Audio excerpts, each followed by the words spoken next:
오늘 우리가 읽은 요한계시록은 성경의 마지막 책이기도 하지만 이 기독교 역사상 우리 교회가 가장 많은 핍박을 받았던 그때이기도 했습니다. 그때는 바로 로마 제국 아래에 있었을 때였지요. 우리가 아는 것처럼 기독교의 진리는 예수 그리스도는 우리의 왕이시다, 우리의 구주이시다. 우리는 이 진리를 가지고 살아갑니다. 그런데 로마 제국 그 시대에는 로마 황제도 우리의 신이다, 이거를 가르쳤던 것입니다. 그러니 로마 제국 입장에서는 이 기독교 교인들이라고 하는 이 무리들이 로마 황제를 신으로 믿고 따라야 되는데 자기들끼리 황제를 거부하고 예수 그리스도만이 왕이심을 고백하고 있으니 이 교인들의 모습은 반제국주의로 보였고, 더 나아가 로마 제국 황제의 권위에 정면으로 도전하는 그런 단체로 보였던 것입니다. 그러다 보니까 이들은 심각한 박해를 감수해야 했습니다. 그 당시 유행했던 말이 교회는 순교자의 피로 세워진다, 이런 말이 있었습니다.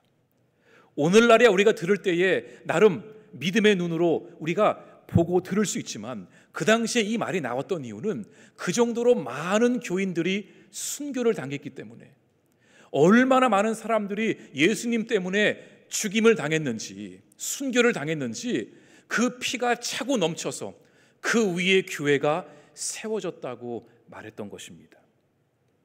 그러자 교회들은 심각한 고민에 빠지기 시작했습니다.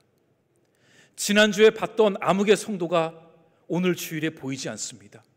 순교를 당한 겁니다. 시간이 지날수록 알았던 교인들이 순교를 당하고 보이지 않습니다. 박해는 점점 심해집니다. 아무런 길도 보이지 않습니다. 이런 상황 속에서 교회들은 낙심할 수밖에 없었습니다. 분명히 예수님이 다시 오신다고 말씀하셨는데 그 재림 예수를 기다렸는데 시간이 지나도 오시지 않고, 핍박은 점점 더 심해지고 순교자는 점점 더 많아지고, 이러다 우리 교회가 어떻게 될 것인가, 이 교회에 대한 미래가 불확실해 보였습니다. 그러니 모든 초대교회 교인들은 낙심할 수밖에 없었습니다. 바로 그런 상황 속에서 하나님은 반모섬에 갇혀있는 사도 요한에게 환상을 보여주셨습니다. 이 요한계시록의 저자인 사도 요한은 예수님의 12 제자 중에 한 사람이었으며 이자도 예수를 믿었다라는 이유로 이 반모섬에 유배가 되어 살고 있었습니다. 바로 그때 하나님께서 이 사도 요한에게 환상을 보여주셨어요. 원래 이 요한계시록이란 그 책 이름의 뜻이, 이 계시라는 그 뜻이 드러내다라는 뜻입니다. 요한계시록, 요한의 계시록, 요한을 통해 하나님의 뜻이 드러나다.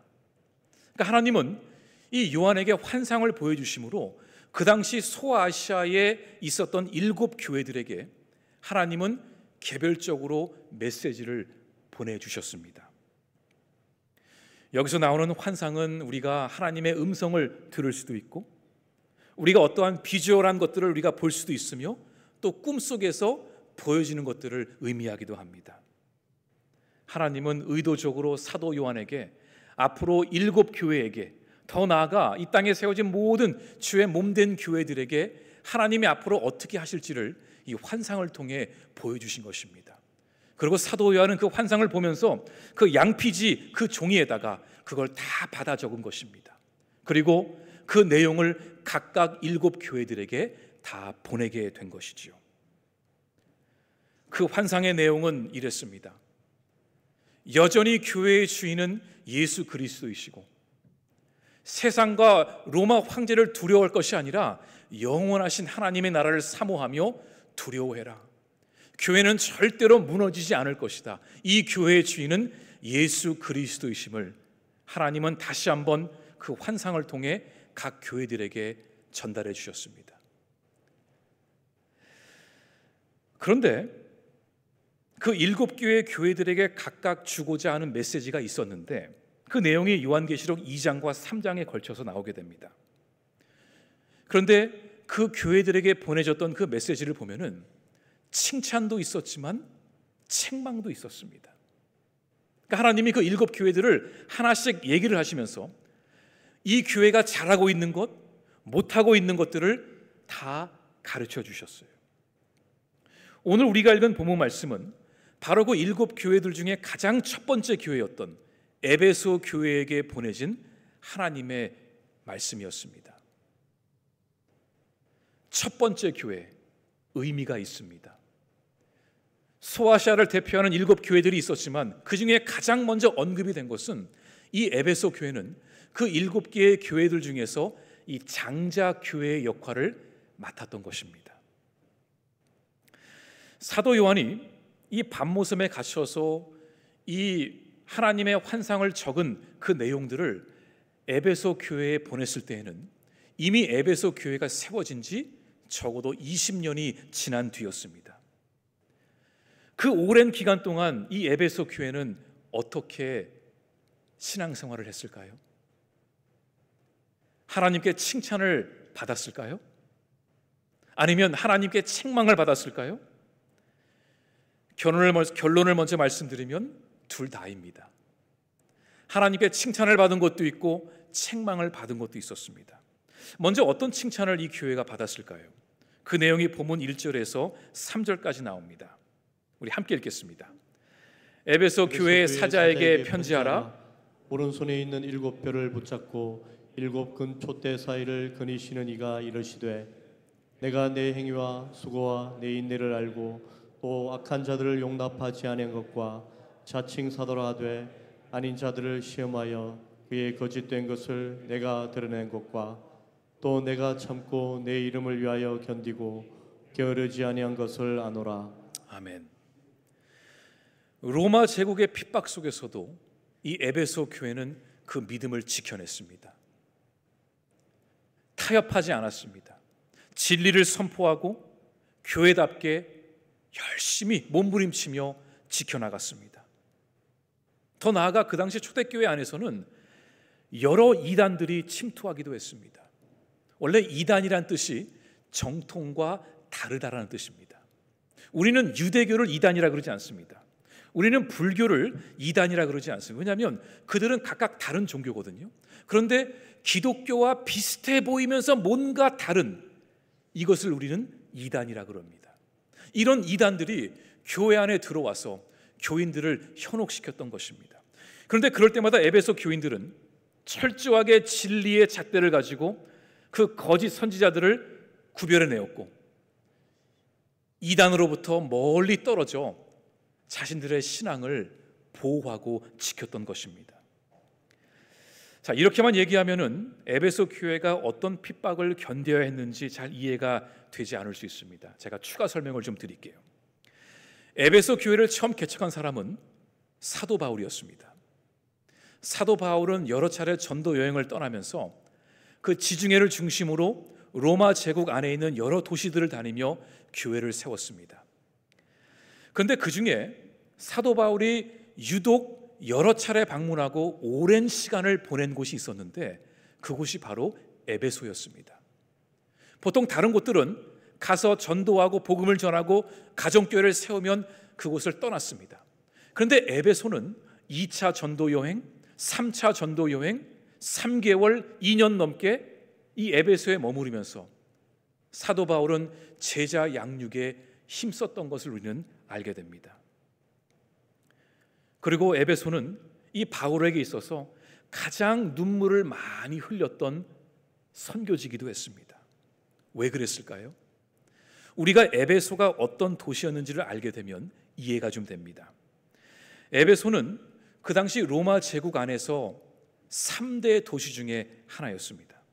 그 정도로 로마의 행정구역이었고 소아시아의 수도였으며 항구 도시였고 상업과 교통의 요충지였습니다. 그 당시 로마 제국을 표현할 때 모든 길은 로마로 통한다 그랬습니다. 물론 그 뜻은 세계의 중심이 로마라는 뜻도 있지만 로마 제국 안에 이 길들을 얼마나 잘 만들어 놨는지 어디서든지 로마까지 갈 수 있는 길들이 만들어졌습니다.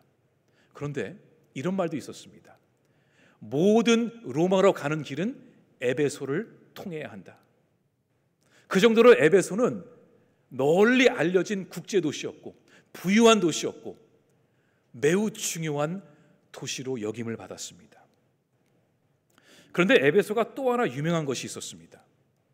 사람들이 에베소 하면 거기 하는 것이 있었는데, 이 에베소는 아데미 신을 섬기는 것으로 유명했습니다. 아데미 신 혹시 들어보셨어요? 그리스 신들 중에 하나로서 다산의 축복을 내리는 여신입니다. 이 에베소는 이 아데미 신을 섬기는 신전이 엄청나게 큰 게 있었습니다. 제가 사진을 하나 보여드릴게요. 왜 사진을 보여드리냐면 지금은 흔적이 없고 기둥만 있기 때문에 제가 사진을 보여드리는데, 이 사진, 이 그림만 봐도 규모가 어마어마합니다. 높이는 20m 넘게 넘으며 이 백색 이 대리석이 총 127개로 만들어진 규모였습니다. 이 신전이 에베소 중간에 딱 있다고 생각해 보세요. 이뿐만이겠습니까? 아데미 신을 믿는 중간 사이즈의 신전과 작은 신전들이 에베소 곳곳에 있다고 생각을 해보세요. 온 도시 사람들이 이 아데미 신을 믿는다 해도 과언이 아니었습니다. 그 당시에 고대 그리스의 역사가였던 이 헤로도토스는 이 에베소를 방문하고 이 아데미 신전을 본 다음에 이렇게 말했습니다. 이 아데미 신전은 애굽의 피라미드보다 더 위대하구나. 그렇게 표현할 정도로 이 아데미 신전은 으리으리하고 웅장했음을 알게 됩니다. 그러다 보니까 이 에베소에 있는 대다수의 장사꾼들, 사업가들은 이 아데미 신 때문에 먹고 산다 해도 틀린 말이 아니었습니다. 매 해마다 찾아오는 관광객들이 있습니다. 아데미 신을 사모하는 참배자들이 있습니다. 얼마나 많았겠습니까? 그럼 이 사람들이 매년 이 신전들을 방문하면 뭐가 필요하죠? 숙박이 해결돼야 되죠. 음식점이 있어야 되죠. 또 손에 들고 다니는 은으로 만든 아데미 신의 그 기념 그 품이 있어야겠죠. 또 제사를 드리기 위해 필요한 짐승들을 파는 곳이 있어야겠죠. 또 신의 이름을 빌려서 점을 치는 점집들도 그 주변에 많이 있었을 것입니다. 또 신전에 들어가기 위해 옷을 갈아입어야 했는데 그 옷을 빌려주는 곳도 있었을 것입니다. 이 신전을 중심으로 그 모든 상권들이 다 움직이고 있었던 것입니다. 아마도 이 일은 정부 차원에서도 힘을 쏟았을 것입니다. 아데미 신전에 더 많은 사람들이 찾아와야 그 도시가 더 부유해질 수 있기 때문이지요. 제가 작년에 일본 선교지를 이제 다녀오면서 그 요코하마 주변에 있는 아주 유명한 신사를 제가 방문했습니다. 여러분, 일본 하면 물론 절도 있지만 신사가 유명합니다. 이 신사는 일본의 신을 모시는 곳이죠. 해와 달과 바람과 왕과 조상과 그 지역을 수호하는 모든 신들을 그곳에서 숭배하는 곳입니다. 새해가 되면 사람들이 찾아오고 소원이 있으면 찾아오고 많은 사람들이 늘 붐비는 곳이 신사입니다. 그런데 제가 그 신사를 방문하다가 한 가지 놀라운 것을 보게 됐습니다. 그 신사 주변에 엄청나게 많은 상권들이 있는데 그 상권들이 전부 다 그 신사로 인해서 먹고 살고 있는 상권들이었습니다. 기념품 판매하죠. 거리 음식들이 있죠. 음식점이 있죠. 사진 찍어주는 데 있죠. 기모노 옷을 빌려주는 곳이 있죠. 점치는 곳들이 있죠. 그 마을 일대가 이 신사를 중심으로 움직이고 있는데 이 신사만 딱 빼면은 그 상권들은 다 사라지겠더라고요. 그런데 만약에 그곳에 여러분 프랑기 교회가 들어갔다고 생각해 보세요. 신사 바로 옆에 교회가 세워졌어요.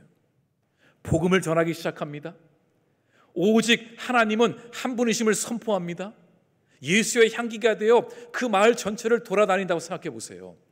그 상권 주인들이 그 교회를 어떻게 할까요? 생존의 문제가 걸려 있는데 가만두지 않겠죠.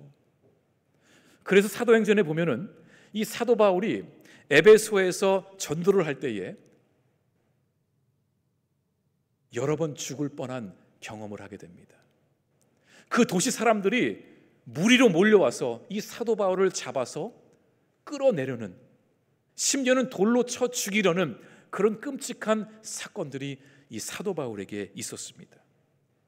에베소는 영적 싸움이 치열했고, 그래서 사도 바울은 오랜 시간 동안 이곳에 머물며 이 두란노 사원에서 말씀을 전하는 데에 힘써 행했던 것입니다. 그 결과 에베소 교회가 탄생하게 되었고, 오늘 말씀에 나온 것처럼 이 에베소 교회는 그 어려운 상황 속에서도 교회를 지켜냈고 인내했고 참아내었던 것입니다. 그뿐만이 아니라 그 교회 안에 찾아왔던 모든 이단들, 거짓 선지자들도 에베소 교인들은 진리의 말씀을 기준으로 삼아서 다 분별하고 쫓아내고 그 교회를 지켰던 것입니다. 이 에베소 교회가 또 무엇으로 유명했냐면, 사도 바울이 교회를 개척한 후에 이 초대교회의 굵직한 리더들이 이 교회를 거쳐갔습니다. 아볼로, 성경에 보면은 말씀이 굉장히 능했던 자로 표현되어 있습니다. 디모데, 사도 바울의 수제자 아들이었던 그가 이 에베소 교회를 담임을 맡았습니다. 또한 사도 요한도, 요한계시록을 쓴 사도 요한도 한때는 에베소 교회의 목사로서 섬겼습니다. 이러니 이 에베소 교회는 7 교회들 중에 장자교회라 일컬음 받을 만한 이유가 있었습니다. 그런데 아까 제가 말씀드린 것처럼 지금 사도 요한이 이 에베소 교회에 대한 그 메시지를, 그 환상을 언제 받았다고 그랬죠? 이 에베소 교회가 세워진 지 적어도 20년 뒤에 그 메시지를 받게 됩니다. 지난 20년간 에베소 교회가 하나님이 칭찬하신 것처럼 잘 견뎌왔습니다. 그런데 그 20년의 시간이 지나면서 한 가지 변질된 게 있었습니다. 하나님은 이 부분을 책망하셨습니다. 그 내용이 오늘 본문 4절과 5절입니다. 그러나 너를 책망할 것이 있나니 너의 처음 사랑을 버렸느니라. 그러므로 어디서 떨어졌는지를 생각하고 회개하여 처음 행위를 가지라. 만일 그리하지 아니하고 회개하지 아니하면 내가 네게 가서 내 촛대를 그 자리에서 옮기리라. 이 말을 들은 에베소 교인들은 당황스러웠을 것입니다. 그동안 에베소 교인들이 누구를 위해 인내하고 참아왔죠? 누구를 위해 교회를 지켰죠? 예수님이었어요. 이들이 핍박 속에서 인내하고 참아냈던 이유는 예수 그리스도를 위해서 했던 것인데, 지금 하나님은 너희가 처음 사랑을 버렸다고 책망하셨어요. 그러면 이 에베소 교회는 언제부터 이 처음 사랑을 잃기 시작했을까요? 처음에는 분명히 처음 사랑이 있었습니다. 에베소 교회도 처음 주님을 만났을 때에는 뜨겁고 그 열정이 있었지만 어느 순간부터 그 처음 사랑이 식어가기 시작한 것입니다. 어느 순간부터 교회 안에 하나님을 향한 사랑은 사라지고 열심만 남게 되었습니다. 어느 순간부터 하나님을 향한 사랑은 보이지 않고 사명감만 남게 되었습니다. 예배의 자리가 아니라 봉사의 자리만 남게 되었습니다. 여러분, 처음 사랑은 단순히 뜨거운 감정만을 이야기하는 것이 아닙니다. 그것은 우리가 예수님을 처음 만났을 때에 느꼈던 그 감격, 또 죄인임에도 불구하고 나를 받아주신 십자가의 은혜, 그 겸손이 이 교회 안에서 점점 사라지기 시작한 것입니다. 오직 주님만을 위해 살아야지, 주님만을 기쁘게 해야지, 그 열정이 어느 순간부터 사라지기 시작했고, 우리의 모습은 기계적으로, 습관적으로 움직이기 시작한 것입니다. 주님을 향한 순수한 사랑은 사라지면서 에베소 교회는 점점 사랑보다는 옳고 그름을 따지는 교회가 되었고, 사람을 품기보다는 평가하는 교회가 되었고, 하나님의 관계보다는 일 중심적으로 나아가는 교회가 되었던 것입니다. 일은 열심히 했습니다. 열심히 교회도 지켰습니다. 할 일도 하고 조직도 움직이고 그랬지만 주님을 향한 그 사랑이 점점 식어가기 시작한 것이지요.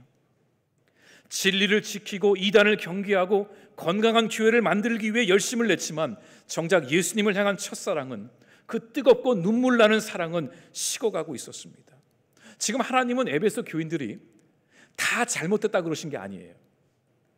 내가 내 수고를 아노라 그러셨어요. 너희가 얼마나 교회를 위해 힘썼는지 내가 알고 있다. 그런데 교회의 본질을 잃어버렸다는 거예요. 복음의 본질은 사랑인데, 교회가 사랑이 없으면 껍데기밖에 안 되는데 그 사랑은 점점 없어지고 열심만 남아있는 교회가 되었다고 하나님은 가슴 아파하신 것입니다. 그러면서 이렇게 말씀하신 거죠. 너희의 사랑이 식었으니 그 사랑이 어디에서 어떻게 떨어졌는지 생각하고 회개하고 다시 새롭게 하나님과의 관계를 시작하라 말씀하셨습니다. 결국은 교회 안에 사랑이 없으니 교회는 성장이 멈추게 된 것입니다. 교회가 본질을 잃어가니, 첫사랑을 회복하지 못하니 퇴보하기 시작했습니다. 왜 하나님께서는 에베소 교회에게 처음 사랑을 떨어뜨렸다고 말했을까요? 만약에 하나님을 향한 사랑을 그들이 끝까지 붙들고 있었더라면 그 사랑이 교회 안에 있는 형제 자매들에게 흘러갔을 것입니다. 사랑이 흘러가고 용서가 흘러가고 하나됨이 흘러갔을 것입니다. 그런데 교회가 그 사랑은 온데간데 보이지 않고 서로 진리의 잣대를 가지고 누가 틀렸네, 누가 맞았네, 저 사람은 아니네, 저 사람은 맞네, 교회의 전통과 역사만을 따지며 그렇게 변해갔던 것입니다. 사랑도 없고 용서도 없고 품지도 못하고 세상과 똑같은 집단이 되어버린 것입니다. 저는 이 말씀을 이렇게 준비하면서 제 마음이 참 무거웠습니다. 우리 교회를 향한 하나님의 메시지는 무엇일까? 물론 칭찬도 있을 수도 있겠죠. 우리 열심히 해왔으니까. 열심히 교회 지키려고 해왔고, 열심히 교회 가꾸려고 했고, 건강한 교회를 만들겠다고 함께 몸부림쳐 왔습니다. 그리고 생각했죠. 그래, 교회가 재정적으로 투명하면 좋은 교회가 될 거야. 담임 목사가 욕심 안 부리고 원로 목사 안 하고 제때 은퇴하고 조용히 사라지면 그거 좋은 교회가 되는 거야. 지역사회에 잘 흘려보내면 좋은 교회가 되는 거야. 그렇게 생각을 하고 열심히 달려왔던 지난 4년이었습니다. 그런데 말씀을 준비하면서 이런 생각이 드는 거예요. 혹시 우리가 하나님께 책망받을 것이 있지 않을까? 우리 안에 사랑이 있을까? 제 자신에게 물었고 또 여러 교우들에게 묻고 싶었어요. 우리 지금 제대로 잘 가고 있는 건가? 우리 정말 사랑이 있는 그런 건강한 교회로 지금 성장하고 있는 것인가? 많은 생각이 들었던 한 주였습니다. 오죽하면 어젯밤에 설교를 좀 뒤엎으려고 그랬어요. 이거 도저히 못하겠다. 창피하고 부끄러워서 내 입으로 도저히 이 말을 못하겠다 싶었지만 그래도 이 말씀을 전하게 하시는 걸 보니 우리가 함께 귀담아 들어야 할 하나님의 말씀이라 생각합니다. 우리 안에 사랑과 용서와 은혜가 있는가?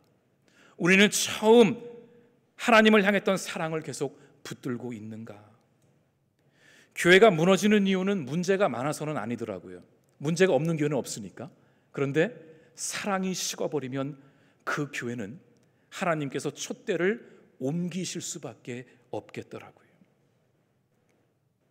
우리 자신에게도 물어야 할 것입니다.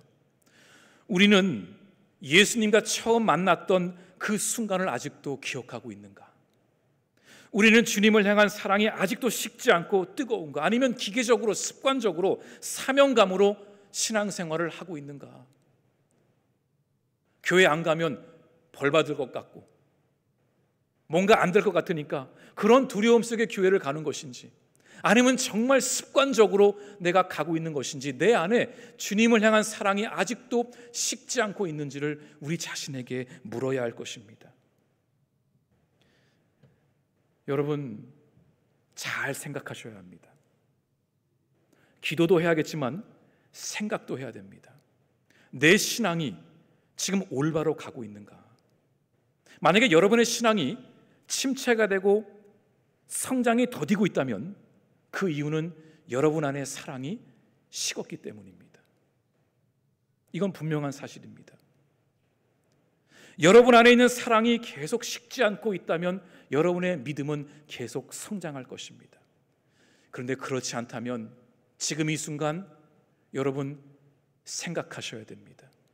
다시 그 신앙이 식었던 그때로 돌아가서 내가 왜 사랑이 식었지? 언제부터였지? 무슨 일이 때문이었지?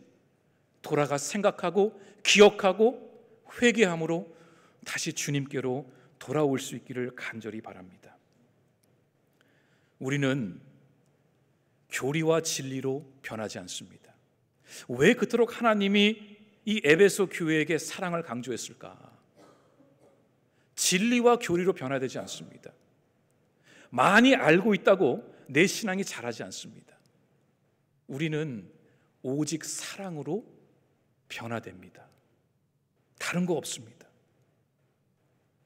십자가의 사랑이 내 안에 머무를 때 우리는 변하게 되고 그 사랑으로 말미암아 복음의 능력이 나타나게 됩니다. 주님을 향한 나의 사랑이 회복되는 방법 무엇일까요? 다시 기본으로 돌아가는 것입니다. 우리에게 있어서 기본이 뭐죠? 오직 말씀과 기도입니다. 여러분, 운동을 할 때에도 저는 개인적으로 운동을 이제 좋아하니까 운동을 열심히 하려고 합니다. 요즘에 또 몸 키우려고 몸짱 열풍이 불고 있으니까 유튜브에 보면 많은 영상들이 올라오죠. 그런데 생각해 보세요.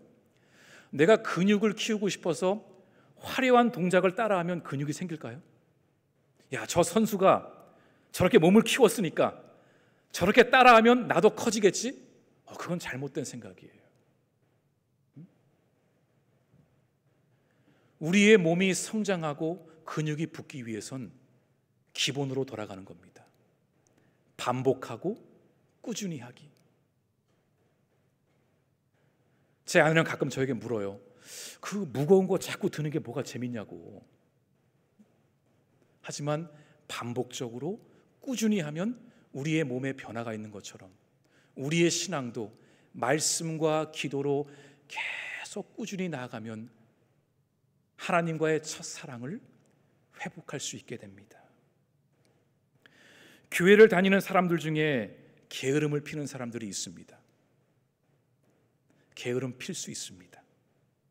모든 교인이라고 다 부지런하지 않습니다. 아침에는 피곤해서 성경 읽을 수 없고, 저녁에는 하루 종일 피곤해서 말씀 읽다가 접어버리고, 이 일도 있고 저 일도 있고 여러 가지 핑계를 대다 보면 정말 말씀과 기도를 읽을 시간이 없습니다.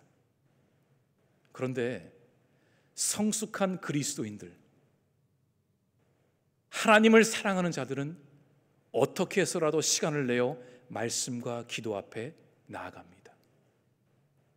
하나님을 알고 싶기 때문에 말씀을 읽어야 되고, 하나님의 음성을 듣고 싶기 때문에 기도의 자리에 나아갈 수밖에 없습니다. 여러분, 저는 여러분 모두가 여러분의 신앙이 더 잘할 수 있기를 바랍니다.